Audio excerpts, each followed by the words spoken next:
एपिलाव गभर्नरनि आखायाव थांबाय बेनि सायाव मा बुंगोन सार? बिटिसिनि खुंथाया गभर्नरनि आखायाव थांनाया कमप्लिटलि मोनसे कन्स्टिटिउसनेल प्रसेस मानो होननानै बुंबा 11 तारिख मार्चआव इलेक्शन नटिफिकेशन जादोंमोन 18 तारिख मार्चआव नमिनेशना कमप्लिट जादों 4 तारिख एप्रिलाव इलेक्शन खुंनांगौमोन नाथाय COVID-19नि थाखाय बे इलेक्शनखौ डिफार खालामनाय जादों 21 तारिख मार्चआव मोनसे अर्डारजों इन्डिपेन्डेन्ट पिरियडनि थाखाय दा नमिनेशनाव दानि जायनाखि BPFनि काउन्सिल बेवहाय सीटजों लोगोसे गोबां EM MCLA गासिबो फ्राय बिसोर नमिनेशन होनानै कन्टेस्टिं केन्डिडेट जाबाय आरो दासिमबो इलेक्शन अर्डारा सोलिगासिनो दं आरो मडेल कड अफ कन्डाक्टआ सोलिगासिनो दं आरो नाथाय 27 तारिखआव बिसोरनि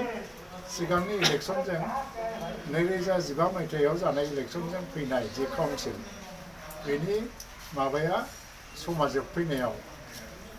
दा बिसोरखौ एक्सटेनसन होनायनि संबिधानिक भाबै बा आइनगत भाबै हाया मानो होनना बुङोबा बिसोर गासिबो कन्टेस्टिं केन्डिडेट आरो दा इलेक्शननि जि अर्डार आरो मडेल कड अफ कन्डाक्ट सोलिगासिनो दं बे हिसाबै बिसोरखौ एक्सटेनसन होनो हाया दाबि खालामदों दा गभर्नरा 6 शिड्यूलनि पेराग्राफ 16(2) मथे गभर्नर रुल फोसावदों बेवहाय मा बुंदों सब पेराग्राफ 2 मथे गभर्नर रुल फोसावबाय नाथाय सब पेराग्राफ 3 आव बुंदों बे गभर्नर रुल फोसावनायनि जे अर्डार बे अर्डारखौ 30 साननि गेजेराव स्टेट लेजिस्लेचरनि एप्रुभेल मोननांगोन जुदि स्टेट लेजिस्लेचरा एप्रुभेल होआबा बे अर्डाराबो इनभेलिड जागोन थ' दा गभर्नर सासे मोनसे थांखि फोसावनायाव स्टेट गभर्नमेन्टनि जिहेतु स्टेट लेजिस्लेचरनि बा स्टेट केबिनेटनि कनकारेन्स नांगौ बा क्लियारेन्स नांगौ बेखौ लायाब्लानोथ' मावाखै दा BPFनिफ्राय बुंनाय बायदियै केबिनेट डिसिसन दंमोन गावसोरनि काउन्सिलखौ एक्सटेनसन खालामनायनि नाथाय बेबायदि केबिनेट डिसिसननि बाथ्रा स्टेट गभर्नमेन्टनिफ्राय जेरावबो फोसावाखै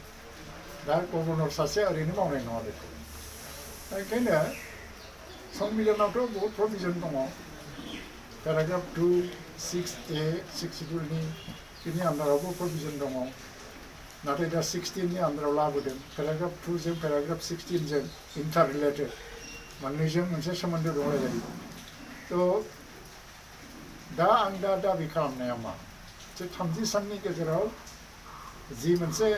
स्टेट लेजिस्लेचरनि एप्रुभेल नांगौ बेखौ होनाय होयो बेथ' बिसिनि बाथ्रा नाथाय दा BPFआबो गावसोरनि काउन्सिल एक्सटेनसन खालामनाय एबा गभर्नर रुलखौ चेलेन्ज खालामनानै बाथ्रा बुंबाय थानायाव नांथाबबाय थायालासिनो स्टेट गभर्नमेन्टजों जिहेतु बिसिना एलायन्स गभर्नमेन्ट दं दा स्टेट गभर्नमेन्टखौ बुंनानै गभर्नरनि रुल जादोंब्लाबो जेसेबां हायो एसेबां थाबनो इलेक्शन खुंनायनिसो थांखि लाहोनांगौ स्टेटआ जुदि इमिडियेट इलेक्शन खुंनांगौ होननानै डिसिसन लानानै गभर्नरनाव मुभ खालामोब्ला गभर्नरा बेखौ मानिनांगोन जुदिও गभर्नर रुल जादों इलेक्शन खुंनो हायैनि खोथा गैया आरो नैबे दा इलेक्शन सोलिबाय थानाय इलेक्शननि अर्डारा आरो मडेल कड अफ कन्डाक्टआ बेखौबो केन्सेल खालामनायनि अर्डार दिहुनफिनाबा बेनो बे थाबाय थागोन सोलिबाय थागोन आंनि दाबिया बेनो जे गभर्नर रुलनि आन्दाराव 6 मास एबा 1 बोसोर दोननायनि फारसे आङो सापर्ट गैया बेखौ आनसार्टेनिटियाव दोननो नाङा बा हेंगिं खालामनानै दोनबाय थानो नाङा बेवहाय जे पिपल्स रिप्रेजेन्टेटिभनि दारै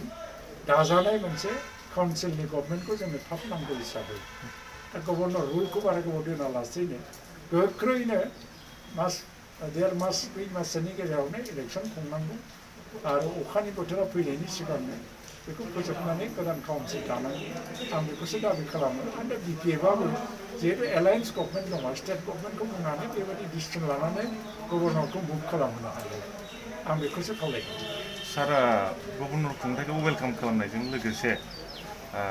गभर्नर खुंथायखौ जोंनि बिटिसिआव माबायदि खुंथायखौ गावनि टार्म जोबजासिम माबायदि खुंजानायखौ लुबैयो सार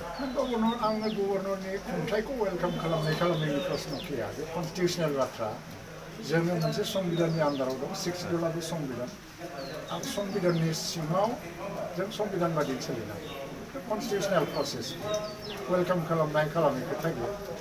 गभर्नरनि खुंथायाव मेइनलि मा जागोन जे डेभेलपमेन्ट खामानिफ्रा सोलिनो हागौ नाथाय बेवहाय पिपुल्सनि पार्टिसिपेसनफ्रा एसे खम जागोन आरो लोगोसेयैनो बेवहाय ससियेल वार्कार NGO गामिनि माखासे साननो गोरों मानसिफोर DCDC पर्यायाव जेनेबा पलिटिकेल पार्टिनि कमिटि थाला बा TCLCC थाला पलिटिकेल पार्टिनिफ्राय बेखौ दोननोबो हायो दोनाबो जानोबो हायो दा बेवहाय माने ससियेल अर्गानाइजेसन एबा ससियेल एक्टिभिस्टफोर इन्टेलेक्सुयेलफोर एडुकेसनिस्टफोर एबा NGOफोर बिसोरखौ लानानै गभर्नरा सम सम रायज्लायनानै सासन खुंनो हागोन दा अफिसारफोरनि आखायाव थांदों ओंखायनो आं लुबैयो मा दा बे बिथांनि दिनाव जि सासन बे सासना मोजां सोलिथों नाथाय एट दि सेम टाइम आं बेखौसो लुबैयो जे बे सासना बारा गोबाव सोलिनो नाङा 1.5 मासनि गेजेरावनो जोबनांगौ आरो बेनि गेजेरावनो इलेक्सनखौ खुंनानै जोंनो इलेक्टेड काउन्सिल मोनसे गोनां